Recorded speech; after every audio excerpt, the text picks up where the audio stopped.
All right, team. Welcome everybody to the Friday Fix. Happy Friday as well. We have a great presentation today from Mark Bernhardt. I'll let him get into the details of who he is and what he's presenting to us in a moment here.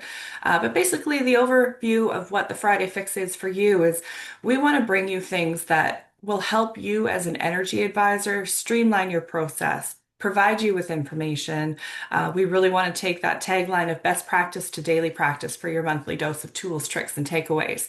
So please don't be shy. If there's something that you want to have more information about, if there's an association that you're curious about, if there's a product that you're curious about, if there's anything that you would like more information about, please reach out to us because we provide these to Energy Advisor members at no cost.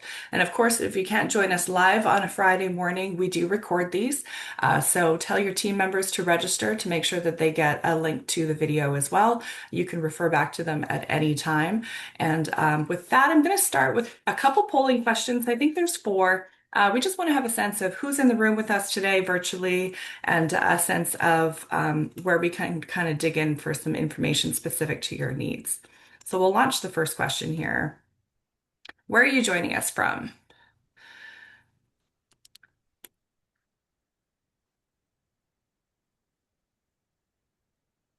All right, we've got some Vancouver Island, some Lower Mainland.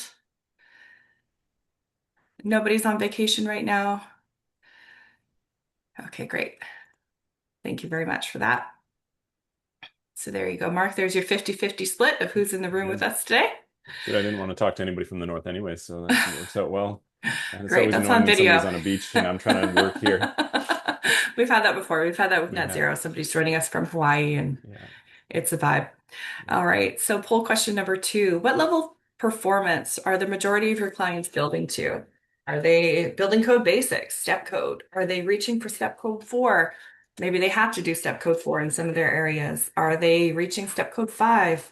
High performance, net zero ready? Or are they just doing what gets their owners in and so they can start on the next project? Okay, I'm seeing a lot of building code basics, step code requirements, a little bit of step 4. There we go.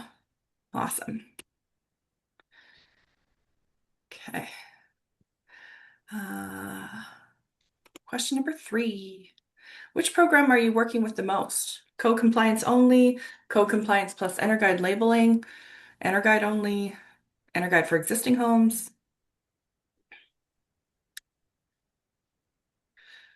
Right. Got some code compliance plus ERS. Awesome. Okay. Okay. And last question here. How long have you been a licensed energy advisor? Is this your first year? Have you been with us under 2 years, either with us or another SO? 3 to 5 years, 5 to 10 years, 10 plus years? Are you in the wrong class? Awesome. We've got a good range of some seasoned folks here. That's great. 5 to 10 years is 50% of our who joined us today. That's great. All right, so with that, I'm going to stop and I'm going to hand over everything to Mark to walk us through the presentation today, walk us through the tools and tips and tricks and background and all that kind of fun stuff. I'll be here in the background as well to answer your questions through chat. I'll be watching and moderating any hands that go up. And with that, over to you, Mark.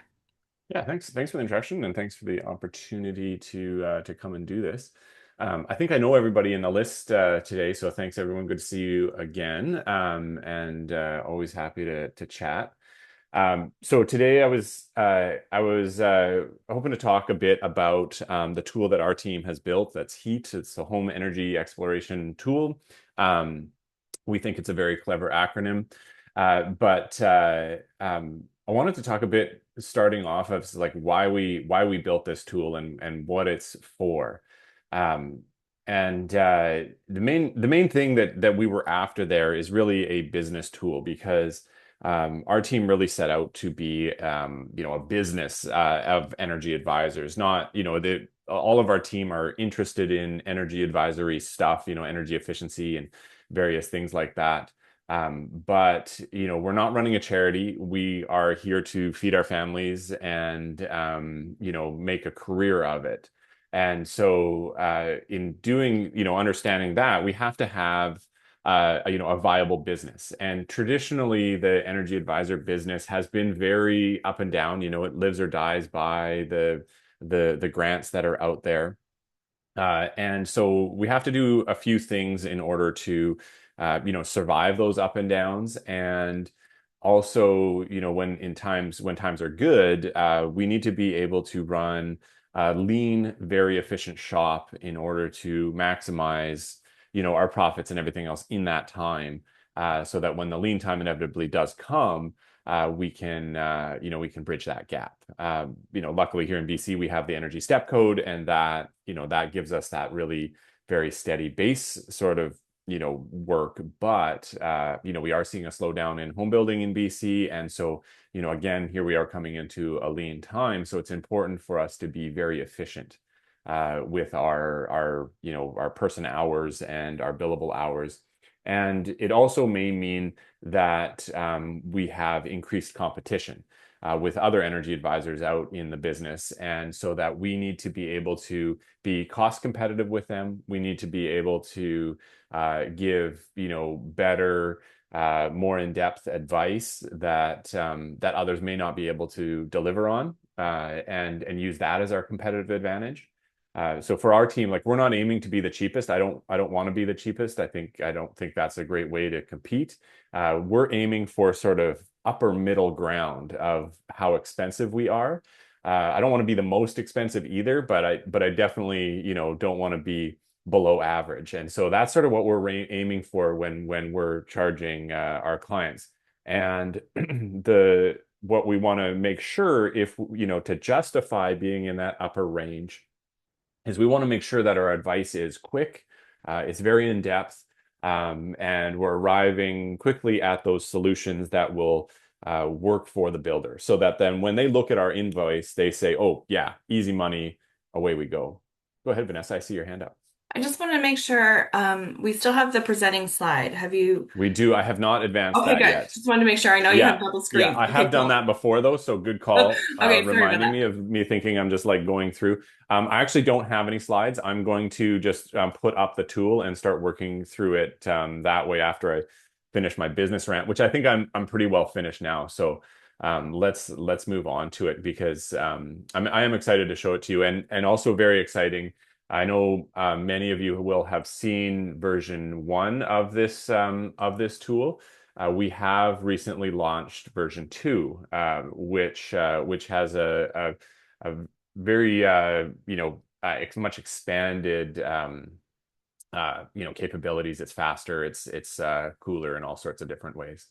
You can see that now, Vanessa. The login screen has popped up. Okay, good, excellent.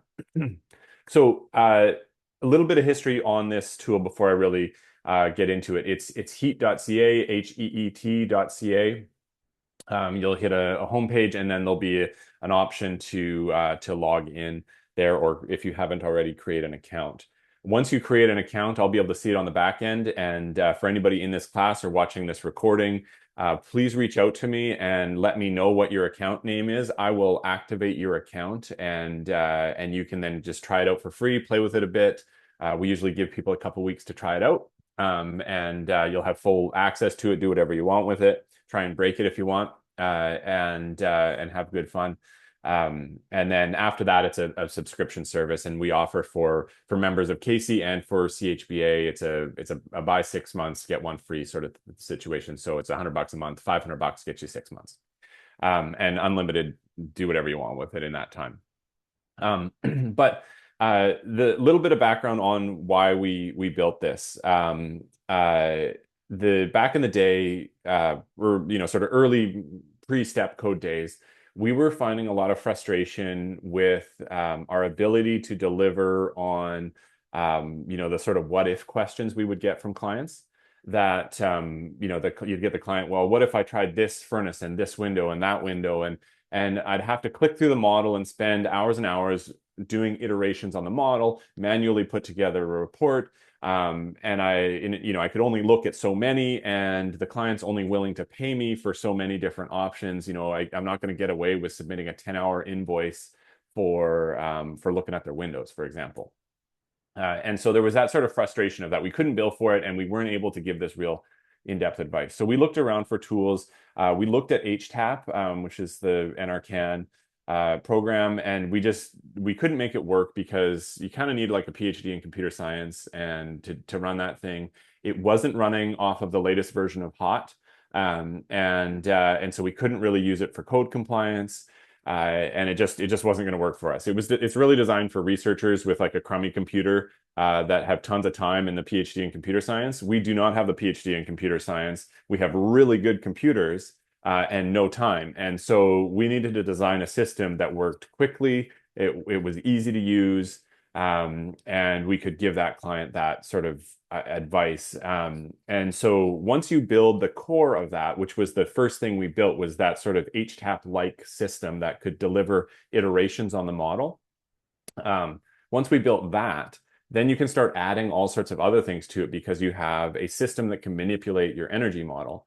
So we start adding all sorts of other things to it, like graphic display that makes it easier to understand what the model means. And not just for us, but for our builder clients or our homeowner clients.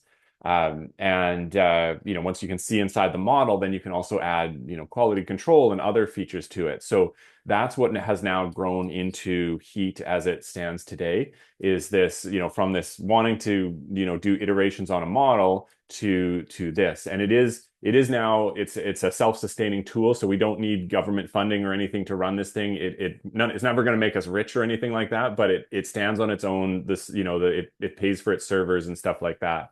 And so we don't have to worry about it disappearing or anything because it's like run out of a grant or anything like that. It's stable and can now accommodate a lot of users. We have tested it with 100 users at a time. And it's still stable with that. Also, if you happen to be doing like research projects for various levels of government, all the servers and such are physically in Canada, so it does comply with all of the various rules for ERS data and such. So getting started on this thing, once you log in, you'll see this page, and it's all set up to be sort of a logical order. So you start at the top and you work your way down the side here.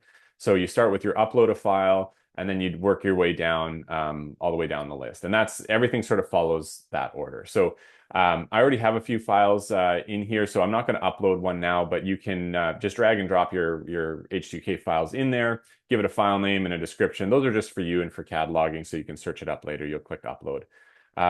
On upload, it does do a few different things. First of all, it scans the file to make sure that it is compatible with our system, and it will alert you and say, sorry, this isn't compatible with our system for such and such a reason.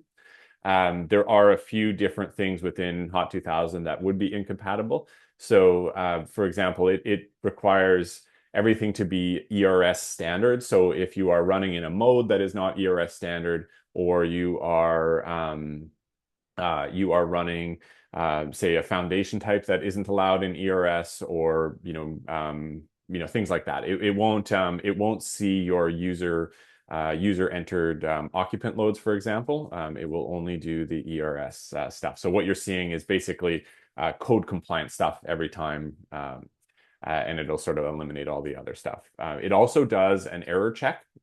So back in the day when we had the Mailbot, all those scans that the Mailbot did, and I gather the upload does now as well, it will do a scan like that on your file. And so that shows up. Now, this file that I've just uploaded for this purpose, it has this little check mark right here. It says success, no errors were found in the file. That's great news. If this file were to have errors in it, it would say, something like, well, your foundation area is bigger than your roof area. This isn't possible. Please check your file.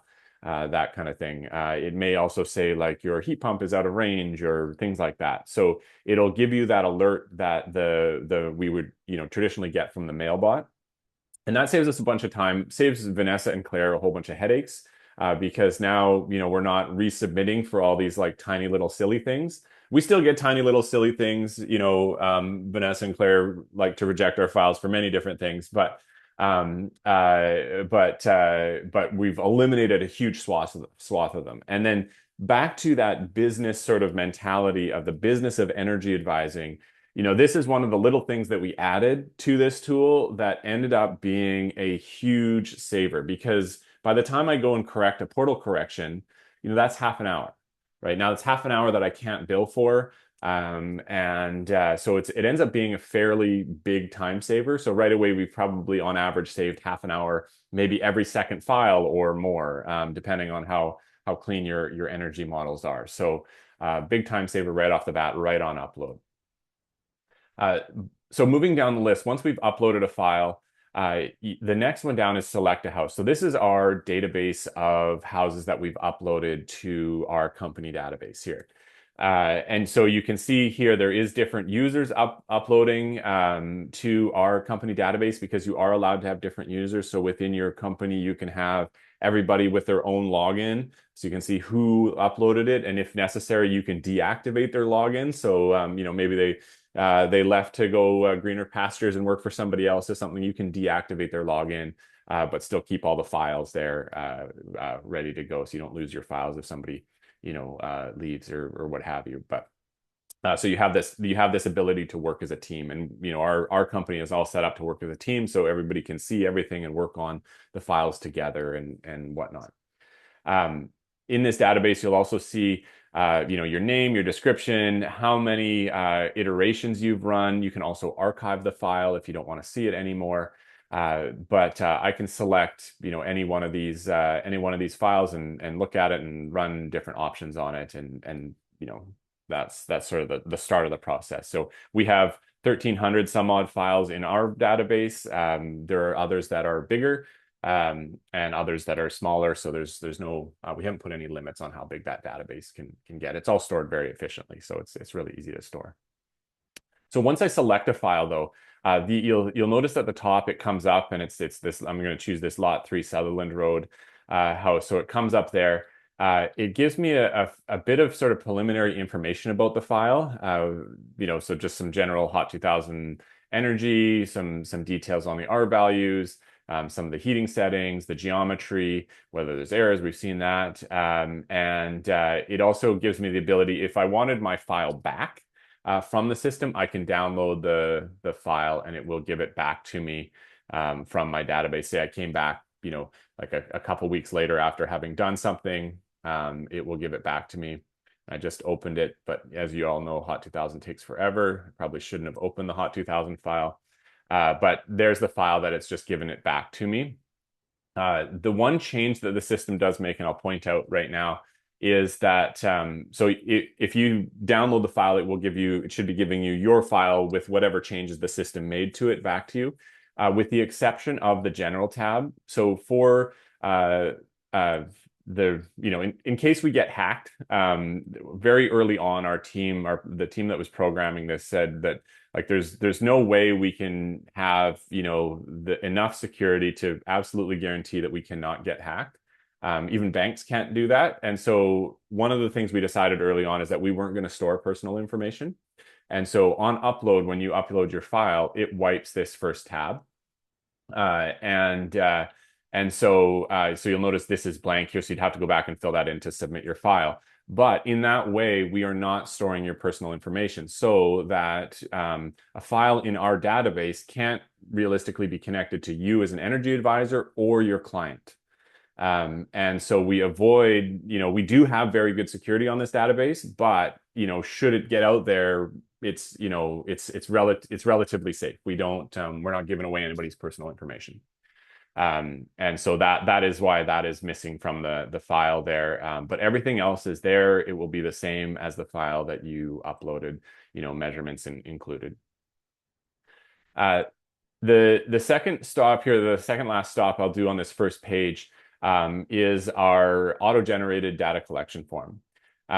This is something. So when in our workflow, we want kind of two main things in our day-to-day operations. We want to do as much auto scanning of our quality control that we can. We still have to do like an actual check with a real person, but we want to auto scan as much of it as we can. And that's that check mark right here. The second thing is, we're trying to automate mundane and repetitive tasks. And in the world of energy advising for new construction, particularly for code compliance, the data collection form is one of those mundane tasks. Like NRCan assumes that I'm going to site with a piece of paper and I'm writing down things on that piece of paper at an existing house.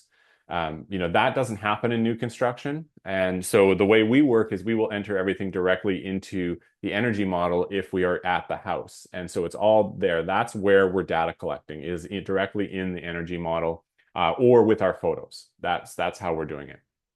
So what that means is the piece of paper that comes along afterwards is, redundant. It's often wrong if you don't update it. And that's the challenge we were having, is that we do this data collection form, a week later, there'd be some update in the model and we'd forget to do the data collection form. And now our model is wrong because NRCan will quality control using the data collection form, assuming that that's what I checked on site. And that's just not the way we're doing it. It's not the way that most energy advisors working on new construction are doing it either. So for that reason, we auto-generate a data collection form to sort of satisfy the ERS requirements. And most of our files, you'll notice most in this database only have one SIM, and that's because the workflow is check the thing for errors, get the data collection form, and send it in. We don't necessarily, optimize every file. It's about 10% of our files that will go through some sort of optimization because the client wanted to hit a better thing or wasn't passing or, what have you. So most of our things and most of our business operations is, that efficiency of get it quality controlled. So we're avoiding, rework, get the data collection form, and we're moving on.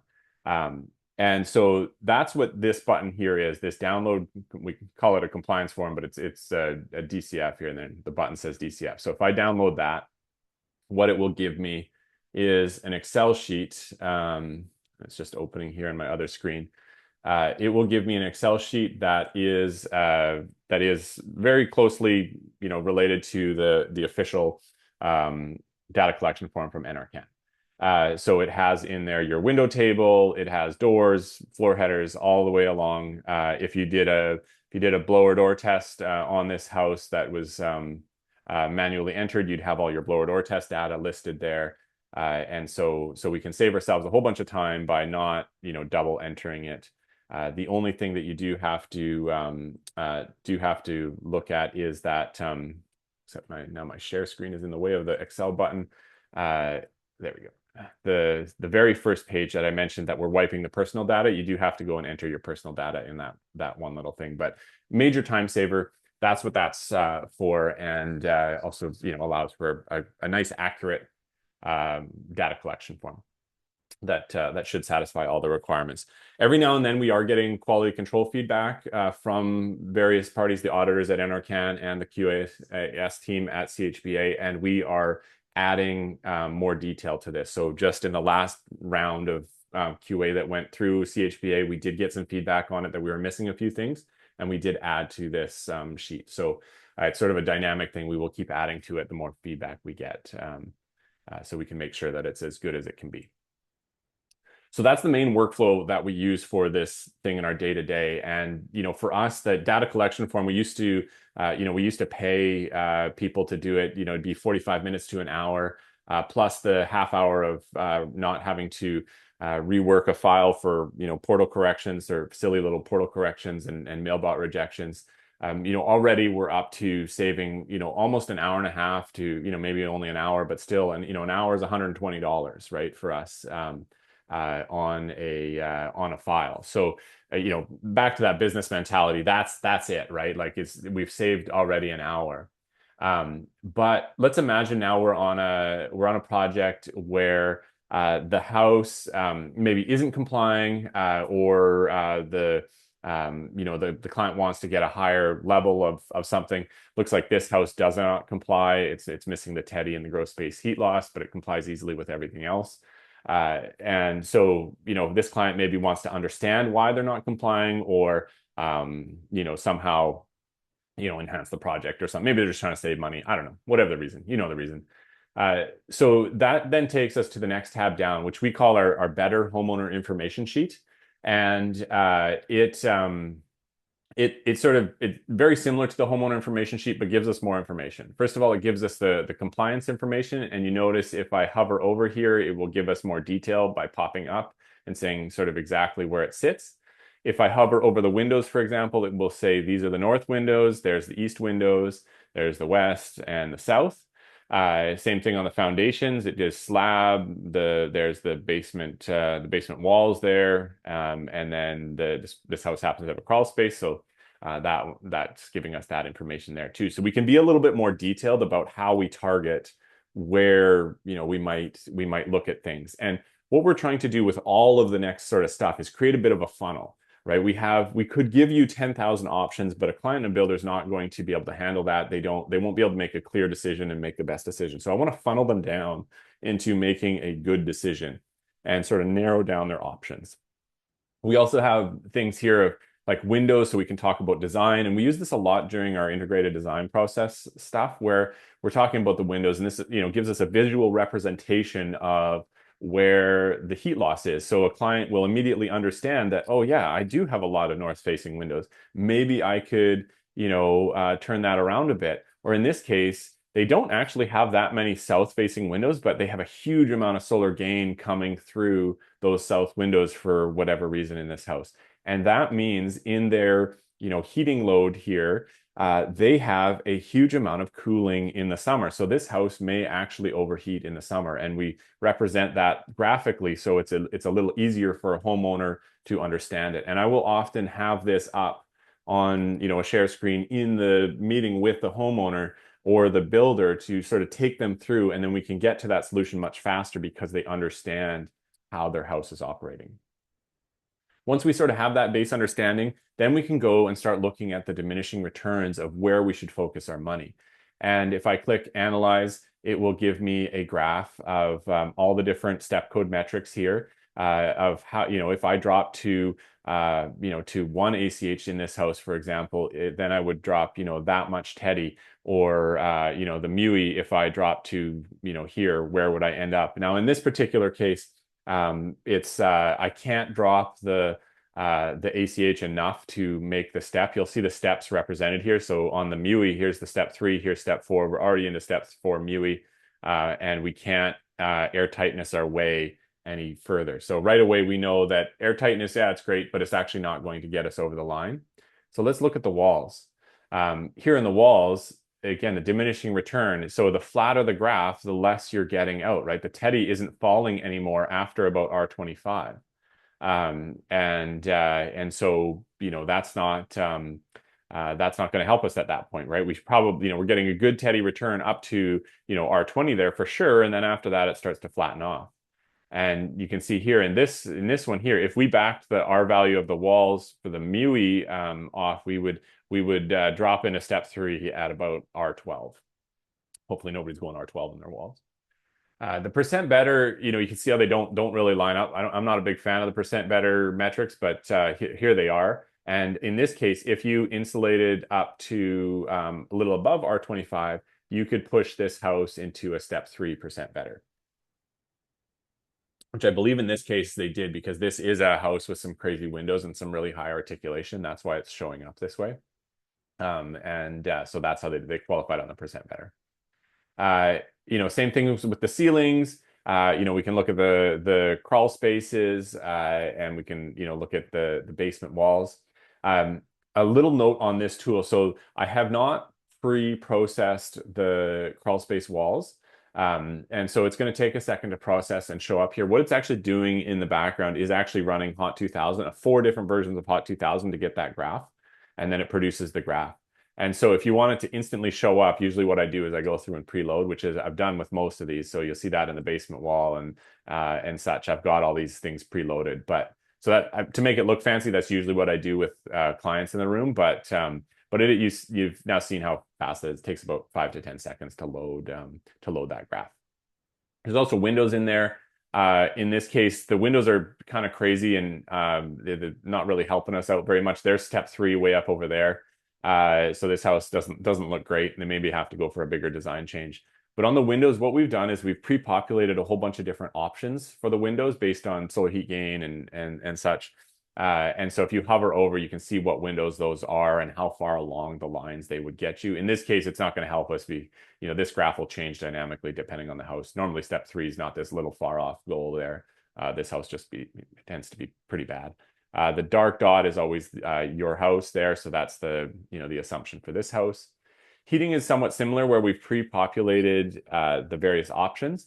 So what we've got is good heat pump, crappy heat pump, good boiler, crappy boiler, good furnace, crappy furnace, and then electric baseboards. And it sort of shows us that horse race of which option is better. And in particular for clients that are debating whether or not they should do a heat pump or a dual energy or whatever, this graph tends to be very useful for them because they can see the relative difference between this and just going with that boiler. And in a very cold climate, those lines will be closer together. There won't be as stark of a difference. This particular one, the huge difference, very easy to see. Let's just go with that heat pump, and that's going to be our best bet. So now we've sort of funneled them down, right? We've narrowed their focus. We've said maybe we're going to focus on walls, maybe we're going to focus on the heat pump or whatever. And now we want to actually get the values for those individual options. So I'm going to open up this select upgrades thing, and I'm going to start looking. You can see all the different options that just opened up here, and I might start selecting the upgrades.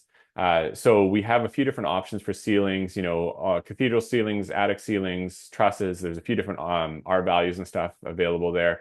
And you'll notice when I click on these options, the picture changes. So this picture it's actually drawing it from the code.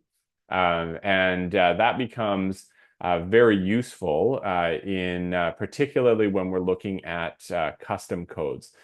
So I'm going to select walls here. So walls, we have the option, and we'll add ceilings hopefully in the next few months here. We don't have custom codes in for ceilings yet, but most of the other things we do have custom codes in. So you can upload your own wall code to it. This in particular has been a real benefit, and I actually use it when I'm doing quality assurance work. So if you ever see me as your quality assurance person, and I've made a comment about your code is incorrect, this is how I've done it. I've uploaded it to HEET. I'll show you how to do it in the admin panel. But I've uploaded it to HEET and looked at the picture. I'm not actually doing anything more sophisticated than that. And I happen to know that I have a code in here that is wrong. So, most codes should look something like this, where you've got a reasonable sort of thing of layers, and you can recognize all the layers, and they're drawn kind of correctly. This 2x12, if you see that, you see the gaps in that. So there's the lumber looks really weird because the lumber sizing is wrong, and the insulation doesn't fill the full cavity. So that to me is a big warning bell to go check that code. Maybe the insulation doesn't fill the cavity, but definitely that lumber looks really wrong to me. And so that's what I'm doing is I'm uploading those code files and then looking at all the pictures that it auto generates based on your codes. And annoyingly, when we first put this feature in there, we had to go correct a lot of our codes. But it has definitely made us a lot more accurate. So again, we're sort of building that quality control into the file, so we're not having to do rework. We're making sure we're being as accurate as we can. So I'm not going to use that one because I know it's a mistake. But I might here's a wall. There's a wall that's 2x6 at 16 on center, 1.5 EPS on the outside. It gives me a nice picture. I know that's the right wall then. So I'm going to select that as an upgrade, maybe because my client liked that. Maybe on Windows, we'll get some, I've got some custom code library ones here. I've also just got some generic triple panes I could use if you don't have a custom code library, maybe some double pane ones. And I'm just going to keep going down and selecting things that I think might work. Let's get them a high efficiency domestic hot water, some water heat recovery in there. Something else. I can put a conserver tank in there that's from my custom code library and do all these things. So you'll see as I'm doing that, I'm building this side panel here of all the different options. Once I've gone through and I'm satisfied with my list, I can come back later and add more if I want. I'm going to say analyze response or analyze options. And what it's doing now is it is taking that window with only that window and this floor with only that floor, and it's making a model of each of those things. And so it's not yet doing this wall with that wall and this wall with that window and this wall with that. It's not doing every what we call a mesh analysis of it. It's doing sort of individual runs. And the reason we do this is it's a two-step process to basically save server time. So this takes, 10 to 30 seconds, depending on how many options you do. There, it's finished. So depending on how many options you do, it will, take longer or shorter. So if you're running 200 options, it might take a minute or two to do that. The servers are pretty big, so it'll run pretty quick. But the idea is then to sort of narrow your scope, because a lot of those options, like we can run 10,000 options, and if we're doing research, we will do that. But 10,000 options isn't useful. I want to narrow my options to be the most useful they can be. So the next tab down is this one. We're going to narrow our options a bit more. So unfortunately, none of these actually got into step code, but let's pretend that they do. What you're looking at here is the gray dots are estimates of where the program thinks that model will end up with those combinations. The green dots are things that it knows for sure. So those are the individual models, because that window with only that window is an option, right? So it knows for sure on those. But I want to narrow this down a bit and say, okay, I want to only select those models, because right now I have 1,400 models, and I could run that many, but it's kind of a lot and it'll take a little while, and I don't necessarily want to do that. So I'm going to draw a square around this selection here, and that narrows me down to 420 models. Very reasonable. I could run that in about 5, maybe 10 minutes at most. Typically it'd be, I'd be selecting like, well, the ones in step 5 or the ones in step 4, I would select all of those options. This house, I guess, is kind of terrible, so we won't have those options. I also might go over to my list and say, oh yeah, the builder said they couldn't get that window, so I'm going to turn that one off. And this window was also out of stock, or just wasn't worth it. The designer didn't like that one, or this wall was too thick, and so I'd turn off options like that. And now all of a sudden, I'm only left with with just a few different options. In fact, 36 different options. In that case to look at. So I've narrowed my scope again. I would often run 500 different options. For the purposes of this, I'll only run 36 because we don't want to be here for 5 minutes. We'll just run those few. So what it's doing now is running every option with every option. And so you get the full combination. You can also force different options. So if I only wanted to see specific different options or a very specific combination, I can do that down here by selecting these and running that individual option. And now you'll see it pop up there. It's running simulation groups, and so it runs them at a time and will add groups to your full database. Slowly over time, these dots will all turn green, or at least the ones that we selected, and it'll start populating that. You can leave it, like if you're running those 2,000 different options, and you've got better things to do than watch this process, then you can leave it. We recommend leaving the window open, because the system does check to make sure that you're still there. And after a time, it will stop the process if it thinks you've totally abandoned the whole thing. So best bet is to just leave the window open and then go do something else for a little bit. But you can see we're almost halfway done with 36 different options, and it'll keep sort of chugging away until it finishes. But I'm not going to wait till it finishes. It'll keep populating results here for a little bit, for another minute or so. So I'm going to go down to the next thing, which is the results. That's the next tab down. The results show us, basically where we ended up. Now, none of these actually made it into step code, so I would often sort by step code and say, oh, look, I've got 20 options that make it into step 5.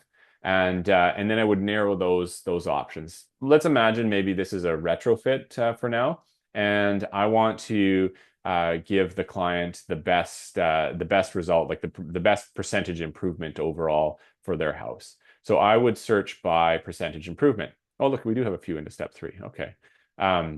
Oh, they must be qualifying on the percent better metrics. Interesting. Okay. Let's see. Do we have any that go higher? No, it's still just step 3. So yeah, let's imagine this is a retrofit and we want the best percent improvement. So I've sorted by percent improvement, and it's given me a whole bunch here. Say we were aiming for, say, above 40% improvement was our target. Maybe there was a rebate for it or something like that. 47 is great. That gives us a lot of options. 56 is better. Let's say it's 50 because it looks like we have some that are 50. It's still adding more options to the table here, so it's going to keep updating. But if our goal was 50 or better, we would then sort for that. And I want to find the one that's just above 50 because I don't want to necessarily spend a whole bunch more money. And the same thing would be step code, right? Is that if I'm trying to get to step 3, I want to be above step code comfortably so they don't fail, but I don't want to necessarily be at the top end of step 3. Sometimes that's easy, but sometimes it's not. Same thing with step 4, right? I often want to squeak across the line, but I don't necessarily want to be just kissing step 5. I want to be, comfortably in step 4, but not breaking the bank on anything. So I'm going to search for that, and I want to sort of limit things to that. And so I want to make it so that I've got a few options that meet that, but without breaking the bank. And so we have a few different things that can guide us on that here. First of all, the number of upgrades, and that is telling us, well, how many upgrades do we have to do to get this? Well, in this case, it's 5. So that scenario is probably not a great scenario because it's so many different upgrades that I have to apply to the house. And so probably not a great option. There's a few in that boat, and then it goes down from there. So I might just look at this list and say, oh yeah, this one only has 4 upgrades. That's pretty easy. So does this one. That's pretty easy. I could definitely do that, and I might take that and go. If I have too many to choose from, I might go here back to my list, and maybe I'm calling the builder and saying, hey, on this list, which one of these is the worst option for you? And they'll tell me that one, that one, and that one are the worst options. And so now I've eliminated a bunch of the scenarios from the list. And basically what we're looking for is to pare down the number of options we have that meet our goal. And eventually, if you keep taking things off the list here, you will end up with maybe 4 or 5 options that meet the target that you're trying to do. So we still have a lot of things above 50% here. So I'm just going to keep taking off a few more. Yeah, there we go. So now we only have 3 options that are 50 or above. And so I would typically do that with a step and say like, oh, we only have 3 options that meet, well, there's ones that meet step 3. We have 2 options that meet step 3 in this case. So those might be the options that I present to the builder and say, here's your 3 options. We've optimized for cost by having your feedback saying, oh yeah, this one's the most expensive, or it's the hardest to get, or I can't get that supply. In this case, they're both window options by the looks of it. So this guy's in line for some expensive windows. By the looks of those windows graphs earlier, hopefully they had the budget for that because they had a lot of windows in this house. So that's how we're doing it. Now we've optimized this house. I can take and I can download that Hot 2000 file and get it back and submit it to Vanessa and Claire. I can also add it to my base house. So that database that we were looking at in the start, I can add it to that because sometimes I want to run a version on a version. So I can put this back at the top level and say, this is the version we're going with, put it in the list. And when I select that option, you'll notice it popped up a whole bunch of data here again. This is now the version's homeowner information sheet. So we're looking at much better, in this case, window performance. So the windows got smaller or in terms of their loss. Looks like we did increase our cooling load, which may be something we want to discuss with that homeowner. But it gives us that data again to provide to the homeowner. What we'd often do is do a print on this page and say, okay, here's your options. Here's the scenarios. Tell us what you want and we'll do the compliance report accordingly. And that's typically how we would then sort of finish our workflow on optimizing that file. So the last thing I want to take us through here before we finish out, because I think we've got 15 minutes left here, is the account page. So the sort of administration of the stuff. So there's a contact support if you need that there, but also there's an account page. Which will make you log in again if you've been in for a while. But it will take you to this page here, which is sort of the dashboard for your company. This is where you will add team members, so you can invite them. Everybody has to go and create their own username, but then you enter their username and add them as a new user, and they will get an email invite. You can select them as admin or user, whatever the case may be. And then there's also a area where you can manage your houses. So you can archive your houses here if you'd like. You can also get house data. And so if you've ever seen me speak with a whole bunch of data and graphs and pretty scatter plots and things, this is where I'm getting that. And so for those of you that do that sort of thing, this is available. You can select what type of information you want to download from your house. Click download. It will give you an Excel sheet that has every input for that particular system. So, and for every house within your database. So it has, here, for example, the MUI, TEDI, ERS, and all that sort of stuff for every house in the database is shown here, what its fuel type is. And I can do that just by selecting the various different options within that thing. So if you're ever doing any research projects or whatever, that is how we are doing it and getting the data from it. There's also the Data Explorer. Uh, Another item here is that helps us with quality control because you can see outliers, right? You can see that this file is way over here, kind of a wingnut result and such, and you can quickly graph various different things. So, type 2 heating fuel is there. Let's see, Windows solar heat gain is there, and I can filter it by step to get it to various different things. So I can say, well, in step 3, most people are using that solar heat gain, for example. And so it helps me sort of narrow and guide clients to just based on real data, not just me guessing as to what I've seen the last 4 times. Same thing with the scatter plot. You can kind of do whatever you want with it, change the color to mean something for you, and look at all sorts of different useful stuff there. The custom code library is here. So this is where you do it. You take your HOT 2000 library and you upload it. From here, you can decide where or whether or not you want to put in the codes, and you'll see the various different things. So you can see this one has a very thick frame. This one's much thinner. You can decide whether that's a mistake or not. There are probably a few in here that have almost no window frame at all, and you can clearly see that's a mistake. Yeah, that one's pretty thin. That's probably unrealistic. So that's something I may want to delete because, and then go fix in my HOT 2000 file too, because it's maybe not realistic. Same thing with the walls. It will, when you upload your library, it will show you, it will draw the pictures for you and show you these. There's that bad one, but the rest have now hopefully been cleaned up, and you can see they're all fairly well organized and they show up neatly. That's how we know they're pretty good. And you can do basement walls, crawl spaces all the way along there too. The heating and cooling is a little different. You actually have to upload an energy model, so it'll extract if you've got cold climate heat pump data in your model, and that's a model you use frequently. You can upload the actual model to this section, and it will take the mechanical data out of that model and say, okay, here's an option we want to keep using in heat, and so you can do that. So you can have your custom heating and hot water options built in there as well. And there's an option to reset your password should you need that. That sort of sums up the full tour of this tool. Yeah, that's kind of what we got for today. I think we are right on time. Look at that.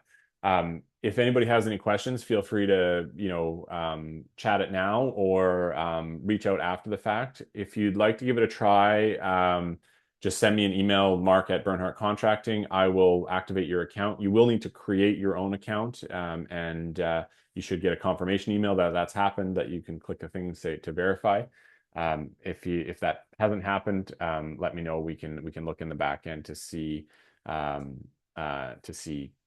that what went wrong and fix it for you. Yeah.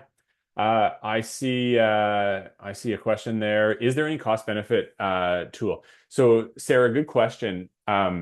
We have in the background, there is costing built into the background of this tool because we've used that for some of the research projects we've done.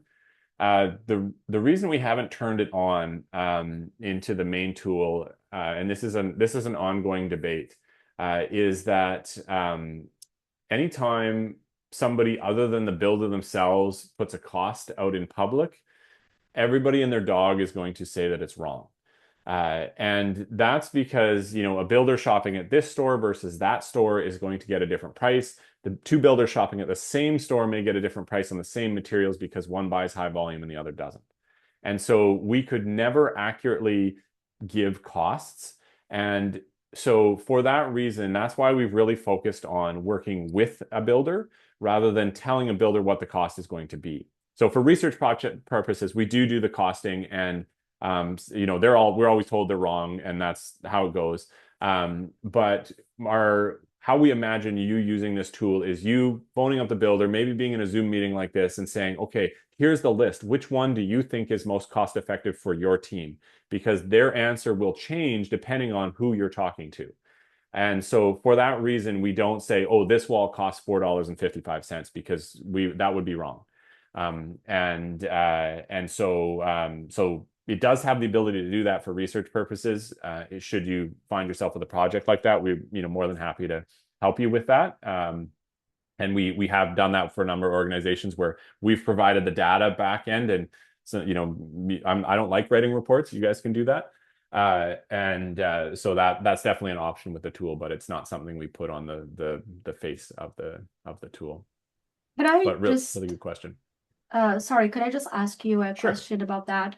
I'm not looking for like any sort of like particular like pricing, like $4 per square foot for this Hmm. product versus the other one. But what we're kind of like looking for, like working with my clients, they are normally looking for like a comparison. So I think it's not like necessarily that we say it costs exactly this much versus Hmm. we're saying that, okay, if we're using an air to water heat pump system versus, I don't know, like a gas boiler, like what is gonna be like the differences, right? Or if you're Yeah. using like an electric tank versus like an, heat pump water waiter, for the hot water. So how this is going to be like different? Is it gonna be like a lot of difference or it's just gonna be Right. like a minimal?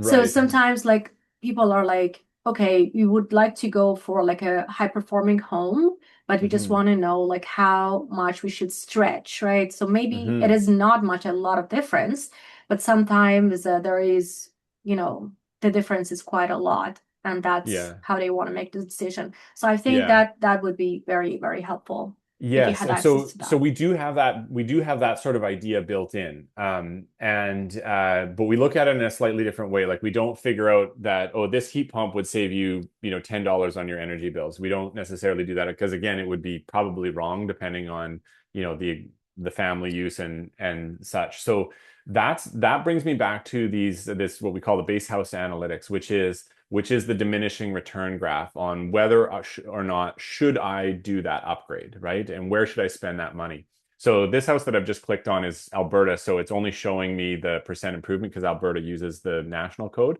You can switch that up here, by the way, doing BC code or national code. I'll switch back to BC code for this one.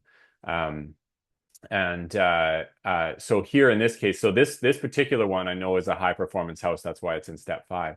So to answer that question of, well, should I spend my money or is there a benefit to spending more money in any particular upgrade? That's really what we're looking at here. And so for this house, the reason we were optimizing this house in Alberta, it's not a code compliance house, is because it's an insurance rebuild. The clients wanted a really good house, but they only had so much money. And so they, where is it worth spending? And so what we were able to do is work with the builder who gave them the cost and say, okay, what is the optimum R value to use that is giving us the most energy savings and and also the most comfort. And in this case, so we were looking mostly at total energy use in this case. So for us here, that would be the MUI. And there's a very small difference in the MUI between R35, where they started, and say R25, which had a fairly significant cost savings in the build. And so their final was to go back to just back it off to R25, fairly substantial money savings for them, which the builder gave the feedback on, but still gave them really optimal performance. And same thing in the ceilings. Here, we actually back them off to an R40 ceiling because you can see there's no reduction in the total energy use from basically the R55 or 60 that they were at to R40. And so that's how we're sort of capturing that. Should I do this upgrade or not? Is this worth it? It's that diminishing return that we're calculating. And it does it both for the gross space heat loss codes and the absolute metrics that, depending on how you have it set. And you can change it between. So if I'm doing retrofits, I might use the national code because it only shows me the percent better. But we can also do, the BC codes should we need that. So that's how we're capturing that. Hopefully that answers your question, but it's sort of, the same idea. At some point, we could probably look at doing like an actual number on there saying this, this upgrade will reduce your energy use by, X kilowatts or something like that. And then you could put a utility cost on that maybe. But that gets a little dicey with giving, specific numbers to a client saying, oh, you're going to save $5 with this heat pump, which is never going to be true. So, so that's why we do it with the pictures. Much safer to do it just with pictures, and it helps clients like understand a little bit more as to why we've chosen it, and that they're really on that sort of the right side of that curve of optimization. But really good question. Sorry, I have another question. So Sure. when you're going like through those like numbers, like for ceilings, for example, that you're in this page right now at the moment. So it shows like that you are like how your teddy is like kind of like improving like by different like R values. But we know like that the house is working as a system in general. So by changing like another item, so this item could change. So how do we know like what is that kind of like sweet spot? Yeah, so I guess that brings us back to sort of the two-step process here. So the graph you're looking at right now is if I only did the walls, right? That's all it's looking at, is the only thing I've changed is the walls. And you're right, it would affect, like if I back the ceiling off now, it would probably affect the walls a bit. Maybe they become more or less valuable. And so sort of back to that idea of that funnel of we do have to look at it as a system, but we also have to narrow down what we're going to look at. And so if we have 3 items that have a high level of return and 2 items that don't, that just changing them doesn't make much of a difference. And that may mean the case in like a house that doesn't have very much in the way of walls. Maybe it's a very low surface area house. Changing the walls may not have very much effect. Maybe they have small ceilings or whatever. Changing those isn't going to affect it. If they have tons of windows, changing that will affect it a lot. And so we're looking at really what is going to have the biggest effect on the house with these sorts of things, and narrowing that down. And then looking at it as a system with this section here, where we're selecting those upgrades and looking at, the more finer points of which windows with which windows, and then combining those results here, where it gives us that holistic picture of, what happened to that house with all of those upgrades integrated. And again, we can switch it between, percent better and just the BC TED, basically the Teddy and the MUI, or the percent better versions here, depending on, what your target is. Works operates the same way, just displays it differently. And so that's how we're capturing that sort of holistic view of house as a system, and all the upgrades working together, narrowing down first and then looking at it together. But really, again, really good questions. I like your questions, Sarah. Hey, Mike. Thank you so much. Thank you so much for your presentation, and also as a EA, thank you so much. You made our life easy for data collection, and also QA. Also as a QA, you made our life super easy. That when we check the file, we know it's coming so accurate data collection. The biggest thing is for data collection that is coming, sometimes it's coming as a user specify in a data collection. That is one of the key things, that we don't have user specify when you are collecting the data. That is, I think, is the best thing, that you add a warning things on the data collection. Then, oh, hey, you have some user specify, you have to specify exactly the material or something there manually on your system, on your data collection. I think that's a really good point, actually, and I think you pointed it out on one of our teams during this last QA thing, where there was just the number was just showing up in here somewhere, like it was showing up as, I think it was a code selector, and where it was showing, it was like 89677 whatever, and it was totally a meaningless number. And so you were right about it in the QS comment, and I believe that fix has already been implemented, so that it will take that number and turn it into a list of actual things. So it'll say like 1/2 inch drywall, that sort of thing if you're using the code selector. You're No, right about the custom code. Yeah. And so, yeah, that's a really good note, actually, because and one thing we also had to fix just recently in our own codes, because we were getting a bit lazy in our codes where we would name the code, something that was meaningful, but the code description we would just leave as copy of, this wall, because we just copied it from this wall and made it 2x8 instead of 2x6 or something like that, right? Yeah, And exactly. so we were having a bit of laziness there. And so the way this data collection form works is that it'll have, it's maybe a better option here is maybe the basement. Okay, no, they're all the same. Is that this installation, so where it says interior installation added, is actually the description of the code. And so if we're making custom codes to make this work really very well, we can have our code name that we see in HOT 2000, which is whatever works for us. But the code description says that this is 8-inch concrete with a 2x4 wall at 24-inch center and an R12, so that so that it shows up properly in the data collection. Is other option that maybe is for you, that you can add like a quality assurance things on when somebody is having a data collection, for example, say, hey, we check on your file, there are something that you have to go fix it, and give them on the first page as a warning to them. That's it's gonna be so good for the our CHVABC systems, that give us more accurate output. Yeah, actually, that's a really good idea. Put like a little box here and say, hey, warning, go and check this, and this. Exactly.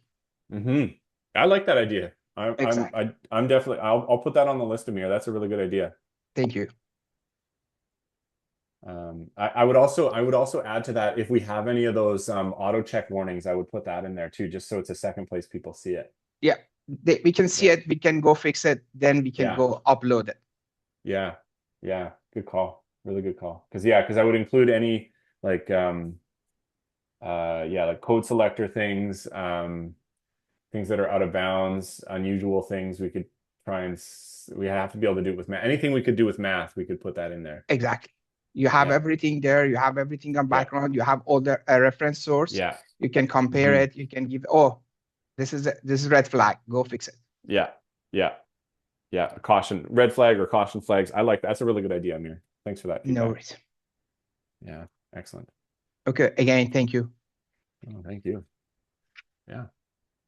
I think that takes us 5 minutes over time. We're getting some thumbs up emojis too, which is great. Yeah, so just cognizant of everybody's time today, want to give you a last few seconds here if you had any questions.